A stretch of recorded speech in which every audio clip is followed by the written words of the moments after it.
You ever have a moment when everything just stops? Like the air gets knocked out of your lungs and suddenly nothing feels real anymore? Like the ground beneath you isn't solid and you're floating in some strange, inescapable limbo. I had one of those moments not long ago, and it all started with a conversation. A simple, private conversation that, at first, felt harmless. But by the time it was over, I wasn't the same person anymore. It's strange how life works. You spend years building something: trust, love, a home, thinking it's solid, thinking it'll last. You ignore the cracks. You tell yourself love is just hard sometimes. But then, one day, someone says something, and it's like a match hitting gasoline. A tiny flicker, and then boom. Everything you thought you knew? Up in flames. And the worst part? I never saw it coming. I need to tell you this story. Because maybe you've been here too. Maybe you've felt invisible in your own home. Maybe you've questioned your own worth. Maybe you've been so starved for affection, for attention, that when someone finally sees you, truly sees you, it feels like oxygen after drowning for years. That's what he did. My husband's boss. He saw me. And what he told me in private. It changed everything. I should have walked away. I should have never let it go as far as it did. But when you're lost, when you're aching for something you can't even name, sometimes you make choices that don't feel like choices at all. If you've ever had a moment that changed everything, tell me in the comments. And don't forget to subscribe to Heartfelt Tales Unfold. Because trust me, this story is just the beginning. It wasn't always like this. We used to be in love. We used to talk for hours, laugh at things no one else would understand, fall asleep tangled in each other like we were afraid to let go. But lately, it feels like I could vanish into thin air and he wouldn't even notice. I remember the first time I felt it, really felt it. The shift. The moment I knew something had changed between us. It was a Wednesday night. I had made his favorite dinner, set the table with the good plates, even lit a candle, just hoping it would remind him of us, of what we used to be.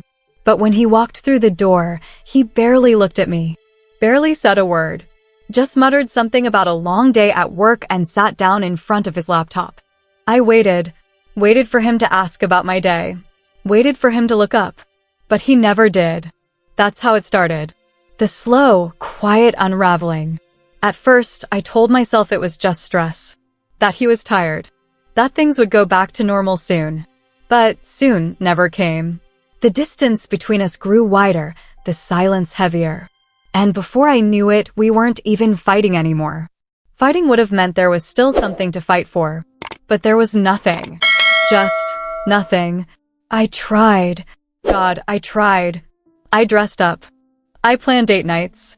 I asked him, begged him, to just talk to me. And every time, he'd give me the same tired response. Not now. I'm busy. We'll talk later. But later never came. Nights turned into weeks. Weeks into months. And suddenly, I was alone in a marriage with a man who wasn't really there. I didn't even recognize our home anymore. It used to be filled with laughter, with warmth. Now, it was cold, empty, silent. Dinners were just me picking at my food while he scrolled through emails. Mornings were a quick kiss on the cheek, out of habit, not love. And nights? Nights were the worst. I would lay next to him, staring at the ceiling, feeling more alone than I ever had in my entire life. And that's when he started talking about his boss. Always his boss. How brilliant he was. How much respect he commanded. How he had built the company from the ground up. At first, I barely listened. But the more he talked, the more curious I became. Who was this man my husband admired so much? What kind of person had him coming home late, glued to his phone, acting like I no longer existed? And then, one day, I met him. It was at a company event. Some fancy dinner at an upscale restaurant, the kind of place where the wine glasses are so thin you're afraid to hold them too tight. My husband had barely spoken to me all night, too busy shaking hands and flashing his best corporate smile. I was just there, an accessory, the wife he had to bring but didn't care to acknowledge. I felt small, invisible, until I heard a voice behind me. You must be his wife. I turned, and that's when I saw him for the first time. He wasn't what I expected. He wasn't young or flashy. He wasn't loud or arrogant. He was older, distinguished, the kind of man who didn't have to demand attention. He just had it. Salt and pepper hair, a sharp, knowing gaze, a quiet confidence that made you want to listen when he spoke. And when he looked at me, really looked at me, I felt something I hadn't felt in a long time. Seen. He smiled, extended his hand. "I've heard a lot about you," he said. I forced a polite smile, but deep down, I couldn't help but wonder what exactly had he heard. I should have known, right then and there, that this was the beginning of something I wouldn't be able to walk away from. I wasn't supposed to be there. I had tried to get out of it, said I had a headache, that I wasn't feeling well. But my husband barely looked up from his phone when he told me it was important. His boss would be there. I had to come. So I did. I sat at that table, surrounded by men in tailored suits and women in sparkling dresses, feeling like I had wandered into someone else's life. Conversations hummed around me, laughter bubbled over glasses of expensive wine, but I wasn't part of it. I was just there. My husband sat beside me, but it was like I didn't exist. He was too busy leaning forward, nodding eagerly, hanging onto every word his boss said. I watched him. Watched the way his eyes lit up, the way he laughed at the right moments, the way he was so present for this man, in a way he hadn't been for me in years. I shifted in my seat, cleared my throat, tried to join the conversation. But no one noticed. Not even him.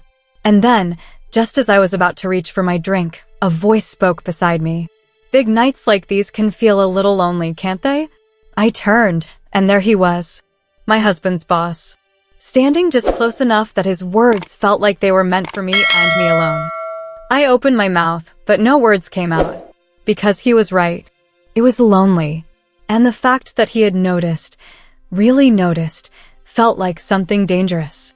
He smiled, easy and knowing, as if he had already read every thought in my head. "May I?" he asked, nodding toward the empty seat beside me. I hesitated.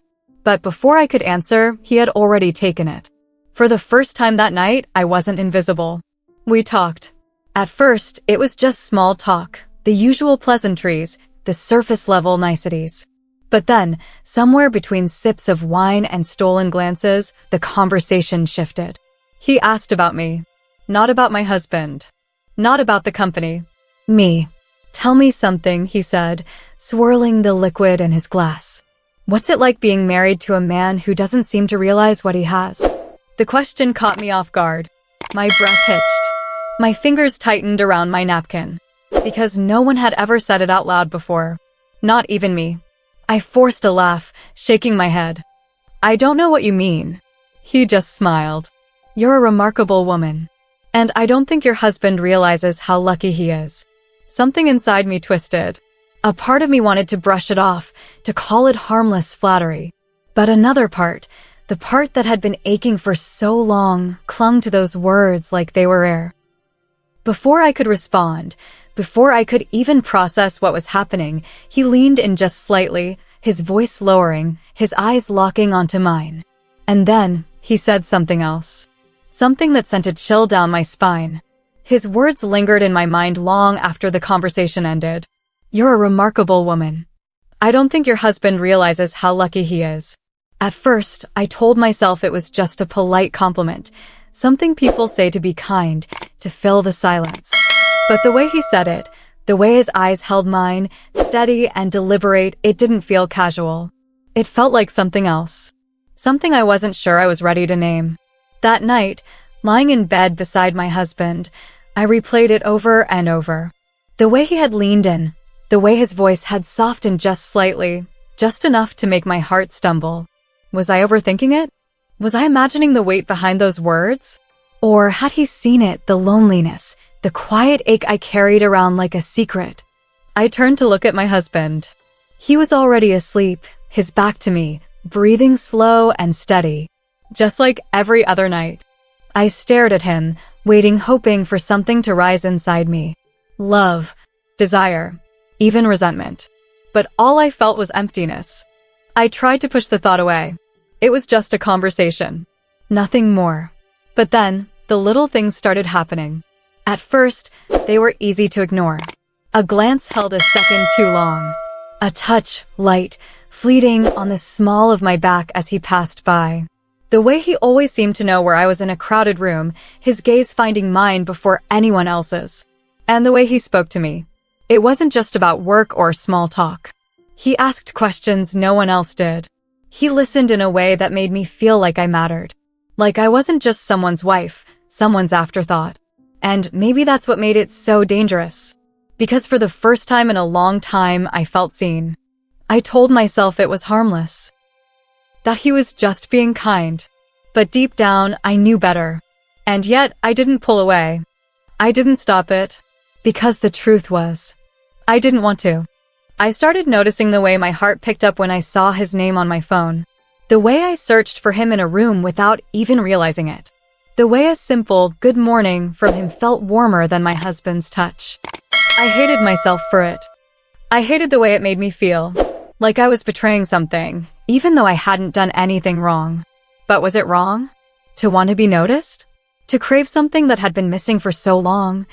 I thought I could keep it under control. Keep it in my head, where it couldn't hurt anyone. But then, one afternoon, just as I was gathering my things to leave the office, my phone buzzed. A message. From him. Lunch tomorrow? Just us. I stared at the screen, my heart pounding in my ears. That's when I knew. This wasn't nothing. This was something. And I had no idea if I wanted to stop it. I told myself it was just lunch. Just two people sharing a meal. Nothing more. Nothing less. But as I sat across from him at that small, candlelit table, I knew I was lying to myself. The restaurant was quiet, intimate. The kind of place where voices were hushed, where everything moved just a little slower, like the world outside didn't exist. It wasn't a place you came to for a quick bite. It was a place for conversations that meant something. And I had a feeling that whatever was about to happen between us, it would mean something. He ordered for me. Not in an overbearing way, but in a way that felt natural, effortless, like he already knew what I'd like. Trust me, he had said with a smile, and for some reason, I did. At first, we talked about nothing. Work. The food. The weather. But there was something underneath it, something unspoken woven between every glance, every quiet pause. I could feel it, and I knew he could too. Then, somewhere between the first course and the second, he leaned in just slightly and said, "Tell me the truth. When was the last time you felt truly happy?" The question hit me like a slap. I opened my mouth to answer, but nothing came out. Because the truth was, I didn't know. I looked away, forcing a small laugh. "That's a dangerous question," I said, reaching for my glass. But he didn't smile. He didn't let me brush it off. He just waited. And for the first time in a long time, someone was waiting for my answer. I swallowed hard, my fingers tightening around the stem of my wine glass. "I used to be happy," I admitted, before life got in the way. He nodded, as if he understood something I hadn't even said out loud yet. And then, he spoke. "Your husband doesn't see you, does he?" My stomach dropped. My breath caught in my throat. Because there it was. The thing I had never dared to say. The truth I had been running from. I looked down at my plate, suddenly unable to meet his gaze. "It's not that simple," I murmured. But he didn't let me go that easily. "It is," he said softly. "You deserve better than being ignored." I should have walked away then. I should have ended it. But I didn't. Because for the first time in years, someone was looking at me like I mattered. Like I wasn't just an afterthought. And I didn't want to let that go. The conversation shifted after that, but something between us had changed. The air felt heavier, charged with something I wasn't sure I wanted to name. He told me about his own marriage, about the cracks beneath the surface, about the things no one else saw. And I listened, hanging on to every word, because it felt like he was giving me permission to feel what I already did. At some point, his hand brushed against mine. A small touch, barely there. But my entire body reacted to it. A slow, creeping warmth spread through me, settling in places I hadn't felt in years. I should have pulled away. But I didn't. I told myself it was nothing, that I was imagining it.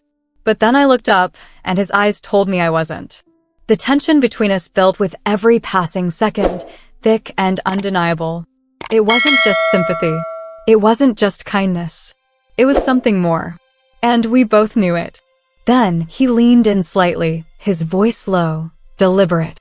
"Let me take you somewhere," he said. I froze. My heart slammed against my ribs. I knew what he meant. I knew what he was asking. For a moment, I considered it. For a moment, I let myself imagine what it would be like, to be wanted, to be touched, to feel something real again. I should have walked away, but I didn't. And then, he made me an offer that left me breathless. His words hung in the air between us. "Let me take you somewhere." It wasn't a question. It wasn't a command. It was an invitation. And for the longest moment of my life, I didn't know what to say. I could hear my heartbeat in my ears, feel the rush of blood through my veins. My hands, resting on the table, felt too still, too cold. I wanted to move, to breathe, to say something, anything, but I was trapped in the weight of this moment. Because I knew that if I said yes, there would be no turning back. I looked at him, really looked at him.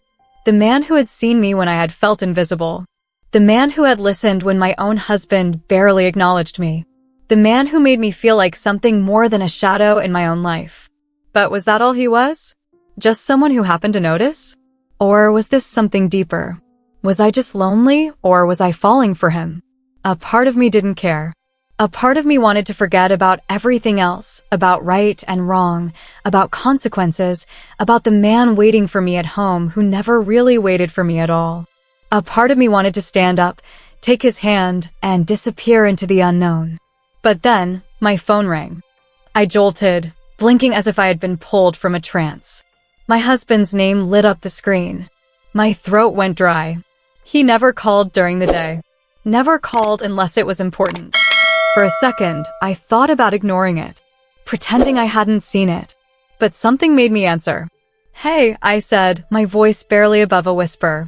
For the first time in what felt like forever, he sounded soft. Not rushed, not distracted. Just soft. "I was just thinking about you," he said. "I know we haven't been great lately. I miss you." The words hit me like a punch to the gut. Because they were the words I had been aching to hear for years. Words I thought he had forgotten how to say. And he had chosen this moment, this exact moment, to say them. I swallowed hard, gripping the phone like it was the only thing keeping me tethered to reality. I could feel my boss's eyes on me, waiting, watching. I could still feel the heat of his touch from earlier, still hear the unspoken promise in his voice. But suddenly, it wasn't just about him anymore. It wasn't about what he made me feel. It was about me. About what I was willing to do. About what kind of person I was about to become.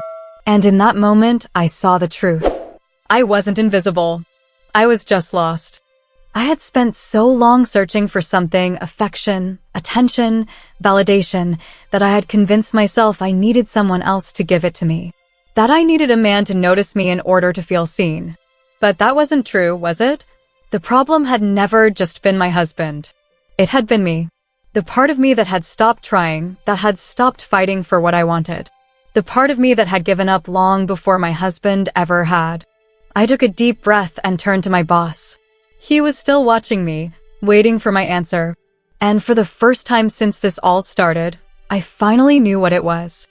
"I have to go," I said. And then I stood up. He didn't stop me.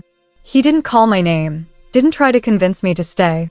He just nodded, a small, knowing smile on his lips. Like he already knew what I was going to choose. Like he had been testing me this whole time, waiting to see how far I would go. I turned, walked out of the restaurant, and stepped into the cold air. The sky had darkened while we were inside, heavy clouds rolling in, the first drops of rain splattering against the pavement. It felt fitting somehow, like the world was washing something away. I pressed my phone to my ear. "I miss you too," I whispered. And then I went home. The house was quiet when I walked in. Too quiet. I set my bag down carefully, listening for any sign of him. A chair scraping, the sound of footsteps, anything. But there was nothing. I stood there for a moment, my body still buzzing with everything that had just happened. My heart was still racing, my breath uneven. I had walked away. I had made my choice. But why didn't I feel relief? I went to the mirror in the hallway, the one I rarely looked at anymore. And when I saw my reflection, I barely recognized myself. My face was flushed, my eyes wide, my lips slightly parted like I had just run miles and didn't know where I was supposed to stop. I searched my own face for something: guilt, shame, peace, but I didn't know what I was supposed to find. I had come so close. Closer than I ever thought I would. And even though I had walked away, the weight of what almost happened pressed down on me, thick and suffocating.